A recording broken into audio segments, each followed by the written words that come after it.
ಎಲ್ಲರಿಗೂ ನಮಸ್ಕಾರ ಸ್ನೇಹಿತರೆ.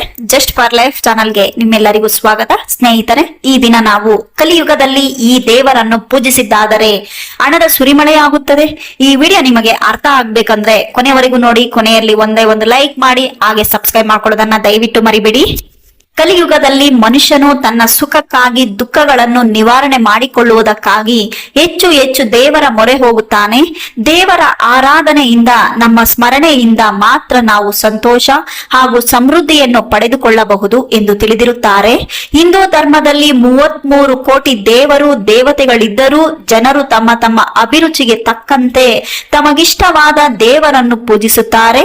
ಅಂತಹ ಪರಿಸ್ಥಿತಿಯಲ್ಲಿ ನಾವು ಕಲಿಯುಗದಲ್ಲಿ ಯಾವ ದೇವರನ್ನು ಹೆಚ್ಚಾಗಿ ಪೂಜಿಸಿದರೆ ಹಣದ ಸುರಿಮಳೆಯಾಗುತ್ತದೆ. ಈ ಯುಗದಲ್ಲಿ ನಾವು ಯಾವ ದೇವರನ್ನು ಪೂಜಿಸುವುದರಿಂದ ಈ ಜಗತ್ತಿನಲ್ಲಿ ಸಂತೋಷ, ಸಂಪತ್ತು ಮತ್ತು ಪಾಪಗಳಿಂದ ಮುಕ್ತಿ ಪಡೆಯಬಹುದು ಎಂದು ನಿಮಗೆ ತಿಳಿದಿದೆಯೇ? ಹಾಗಾದರೆ ಕಲಿಯುಗದಲ್ಲಿ ಯಾವ ದೇವರನ್ನು ವಿಶೇಷವಾಗಿ ಪೂಜಿಸಿದಾದರೆ ಫಲಕರಿ ಎಂಬುದು ಭವಿಷ್ಯದ ಪುರಾಣದಲ್ಲಿ ತಿಳಿಸಲಾಗುತ್ತದೆ. ಕಲಿಯುಗದಲ್ಲಿ ಜನರು ಹಣದ ಹಿಂದೆ ಓಡುತ್ತಿದ್ದಾರೆ. ಅವರ ಜೀವನದ ಮುಖ್ಯ ಗುರಿಯೇ ಹಣವನ್ನು ಸಂಪಾದಿಸುವುದಾಗಿದೆ.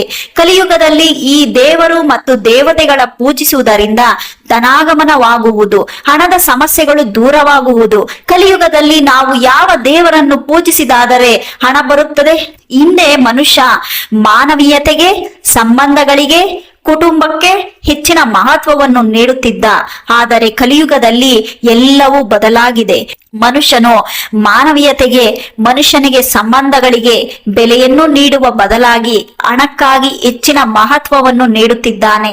ಅವನಿಗೆ ಹಣಕ್ಕಿಂತಲೂ ಈ ಪ್ರಪಂಚದಲ್ಲಿ ಮುಖ್ಯವಾದದ್ದು ಯಾವುದೂ ಇಲ್ಲ ಎನ್ನುವ ಭಾವನೆ ಮೂಡಿಬಿಟ್ಟಿದೆ. ಹಣದ ಬಗ್ಗೆ ವ್ಯಾಮೋಹವಿರಬೇಕು, ಹಣವನ್ನು ಸಂಪಾದಿಸುವ ಛಲ ಇರಬೇಕು. ಆದರೆ ಅತಿಯಾದ ವ್ಯಾಮೋಹ ಹಣಕ್ಕಾಗಿ ಕೆಟ್ಟ ದಾರಿಯನ್ನು ಹಿಡಿಯುವ ಅಭ್ಯಾಸವನ್ನು ಹೊಂದಿರಬಾರದು. ಜೀವನದಲ್ಲಿ ಹಣವಿರಬೇಕೇ ಹೊರತು ಹಣವೇ ಜೀವನವಾಗಬಹುದು.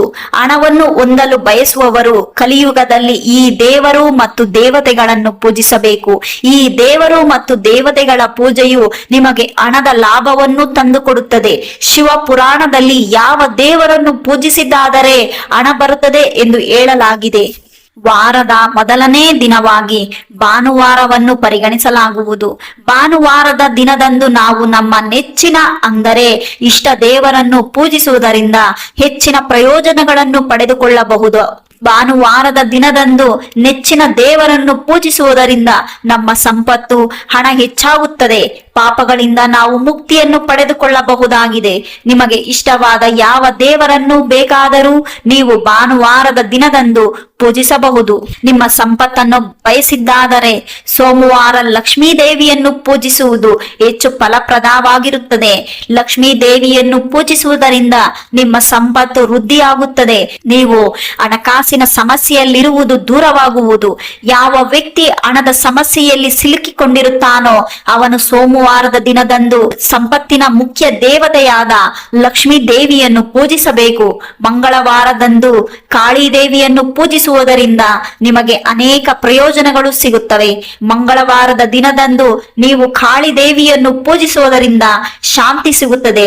ಇದು ನಿಮ್ಮ ಸಂಪತ್ತನ್ನು ಹೆಚ್ಚಿಸುತ್ತದೆ ಎನ್ನುವ ನಂಬಿಕೆ ಇದೆ. ಕಾಳಿ ದೇವಿ ನೋಡುವುದಕ್ಕೆ ರುದ್ರಳಾಗಿ ಕಾಣಿಸಿದರೂ ಆಕೆಯ ಪೂಜೆಯು ನಮಗೆ ಮಾನಸಿಕ ಶಾಂತಿಯನ್ನು ನೀಡುತ್ತದೆ ಹಾಗೂ ಕುಟುಂಬದಲ್ಲೂ ಪ್ರಗತಿಯನ್ನು ನೀಡುತ್ತದೆ. ಶಿವ ಪುರಾಣದ ಪ್ರಕಾರ ಗುರುವಾರದ ದಿನದಂದು ದೇವರು ಮತ್ತು ದೇವತೆಗಳನ್ನು ಪೂಜಿಸಿದ ನಂತರ ನೀವು ಬ್ರಾಹ್ಮಣರಿಗೆ ಊಟ ಹಾಕಿ ನಿಮ್ಮ ಕೈಯಲ್ಲಿ ಸಾಧ್ಯವಾದಷ್ಟು ದಾನವನ್ನು ಮಾಡಬೇಕು. ಈ ರೀತಿ ನೀವು ಬ್ರಾಹ್ಮಣರಿಗೆ ದಾನ ಮಾಡುವುದರಿಂದ ನಿಮ್ಮ ಸಂಪತ್ತು ವೃದ್ಧಿಯಾಗುವುದು, ಧನಾಗಮನವಾಗುವುದು, ಹಣದ ಸಮಸ್ಯೆಗಳು ಪರಿಹಾರವಾಗುವುದು. ಗುರುವಾರದ ದಿನದಂದು ಕೆಲವರು ಶ್ರೀಹರಿಯನ್ನು ಪೂಜಿಸಿದಾದರೆ ಇನ್ನೂ ಕೆಲವರು ರಾಘವೇಂದ್ರ ಸ್ವಾಮಿಯನ್ನು, ಸಾಯಿ ಬಾಬರನ್ನು ಪೂಜಿಸುತ್ತಾರೆ. ಶುಕ್ರವಾರ ದಿನದಂದು ಲಕ್ಷ್ಮೀ ನಾರಾಯಣರನ್ನು ಪೂಜಿಸಬೇಕು. ಶುಕ್ರವಾರ ದಿನದಂದು ನಾವು ಲಕ್ಷ್ಮೀ ನಾರಾಯಣರನ್ನು ಪೂಜಿಸುವುದರಿಂದ ಜೀವನದಲ್ಲಿ ಧನ, ಸಂಪತ್ತು ವೃದ್ಧಿಯಾಗುವುದು. ಈ ದೇವರು ನಿಮಗೆ ಜೀವನದಲ್ಲಿ ಹಣಕಾಸಿನ ಸಮಸ್ಯೆಗಳನ್ನು ದೂರ ಮಾಡುವರು.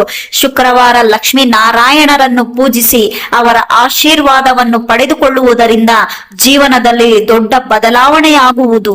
ಸ್ನೇಹಿತರೆ, ಕಲಿಯುಗದಲ್ಲಿ ದೇವರು ಭಕ್ತಿಯಿಂದ ಬೇಗ ಒಲಿಯುತ್ತಾನೆ.